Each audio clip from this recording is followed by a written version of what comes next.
Tout d'abord, nous allons commencer à aller dans l'onglet Données. Donc ici, vous voyez le menu Récupérer et transformer des données, qui en fait toute cette partie, c'est la partie Power Query. Donc comme vous pouvez voir ici, il y a plusieurs icônes donc, qui vont permettre d'importer différents types de sources. Donc si je clique sur à partir d'un fichier, donc on peut importer à partir d'un classeur, d'un fichier texte CSV et également une fonction intéressante à partir d'un dossier. On a aussi la possibilité d'importer une base de données, d'autres sources par exemple, les services en ligne ou encore à partir du web ou à partir d'un tableau. Donc si je reviens ici, en fait là dans les icônes, il y a différentes options. Donc ce sont les icônes d'accès rapide.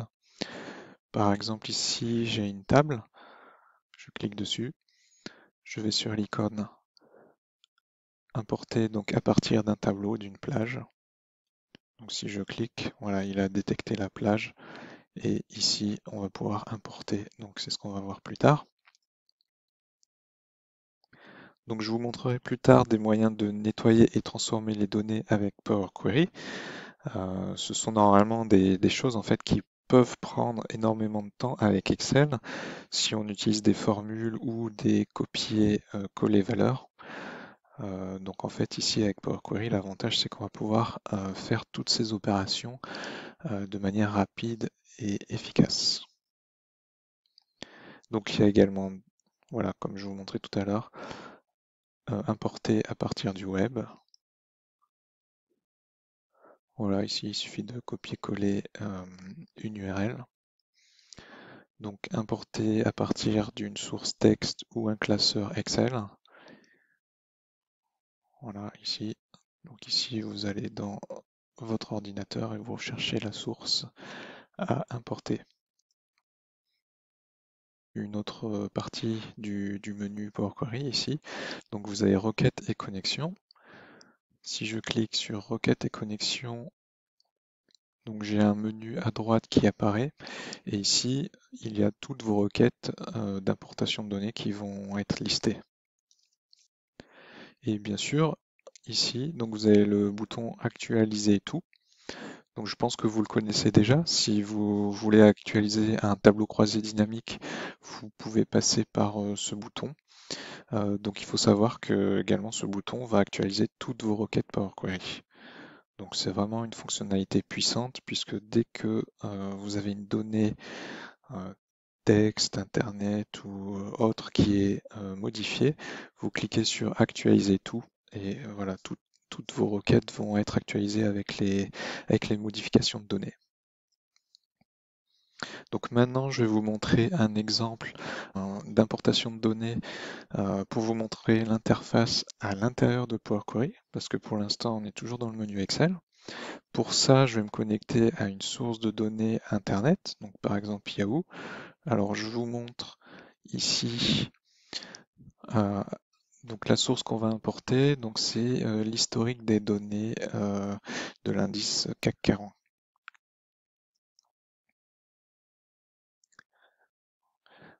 Voilà, donc pour ça, je copie l'adresse URL. On va aller dans ce icône importer à partir du web.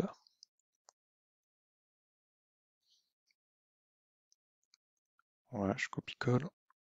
OK.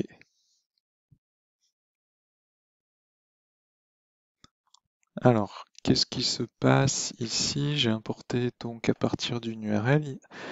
Donc, en fait, ce qui se passe, c'est qu'il m'a détecté plusieurs tables dans la page.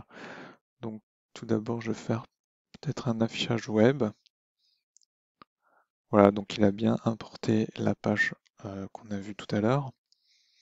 Et ici, il a détecté plusieurs tables. Donc si je clique sur la première, donc une table principale HTML, ça correspond en fait à la table sommaire.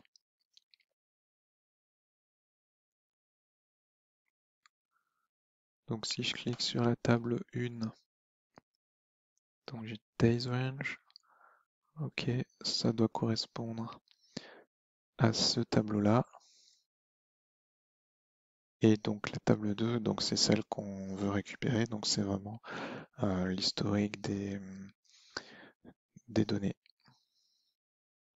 Donc ici, vous voyez qu'il y a plusieurs options.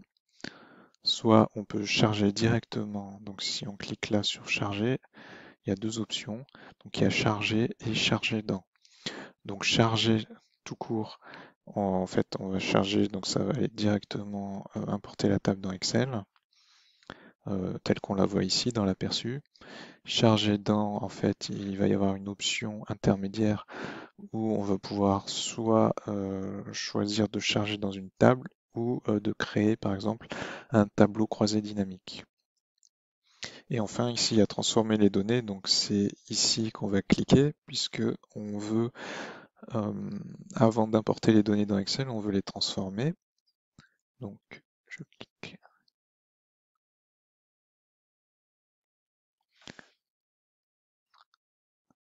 Voilà, donc là on est dans l'interface de Power Query.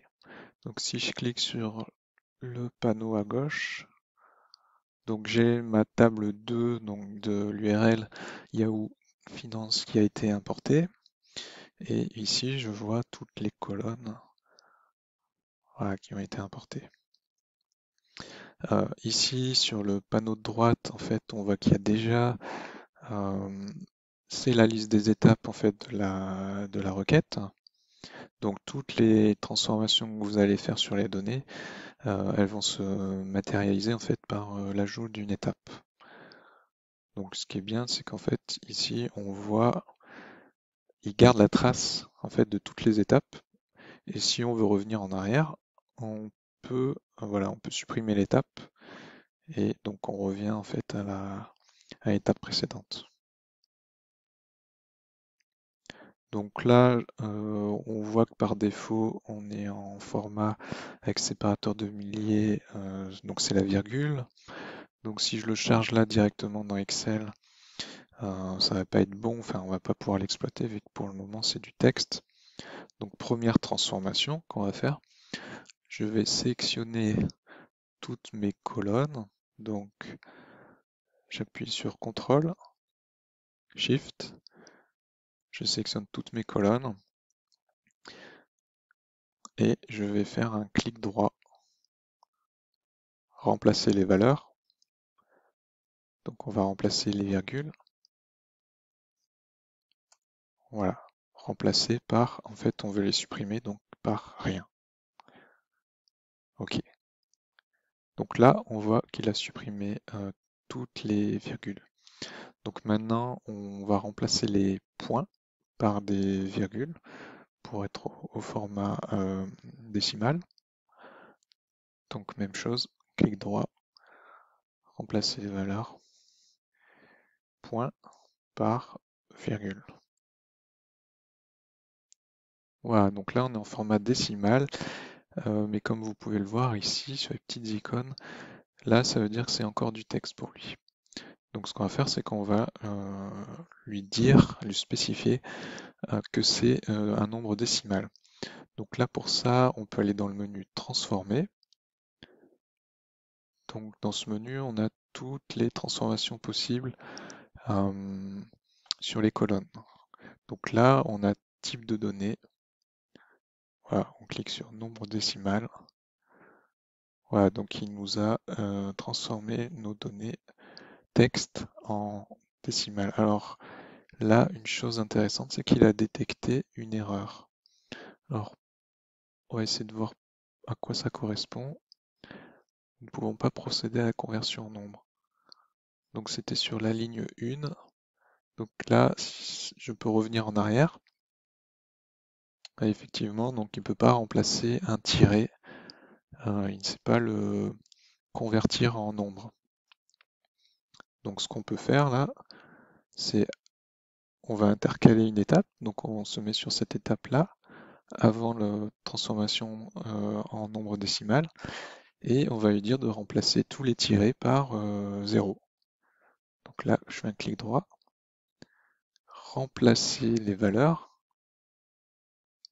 Voulez-vous insérer une étape? Donc ça va s'insérer entre les deux. Donc oui, insérer, tirer, remplacé par 0. OK, voilà. Donc maintenant, je vais voir si l'étape suivante fonctionne. Donc là, je vois qu'il n'y a plus d'erreur. Alors là, j'ai les petites barres vertes qui me disent voilà, un certain nombre de choses si je passe la souris dessus. Une autre manière aussi de voir un aperçu des données, voilà, si je clique sur affichage, je peux cliquer là, distribution des colonnes. Donc ça me donne un certain nombre d'informations. Qualité de la colonne, donc les erreurs, ou encore profil de colonne. Donc ici j'ai un certain nombre de statistiques sur une colonne, donc il suffit que je clique sur une. Là j'ai la valeur minimale, maximale, la moyenne, l'écart type. Donc voilà, j'enlève les options qui prennent un peu de place à l'écran. Donc là maintenant, j'ai converti mes données texte en nombres. Donc je vais dans Fichier et je vais charger dans Excel, tout simplement. Donc il est en train de charger et voilà. Donc là, il a converti les données, il a importé depuis une source Internet. Donc c'est assez puissant et maintenant, si la source Internet, lundi ou mardi, elle est mise à jour, donc là, j'ai plus qu'à aller dans Données, actualiser tout. Et là, vu qu'on n'a pas spécifié de date dans l'URL, il va prendre la dernière date.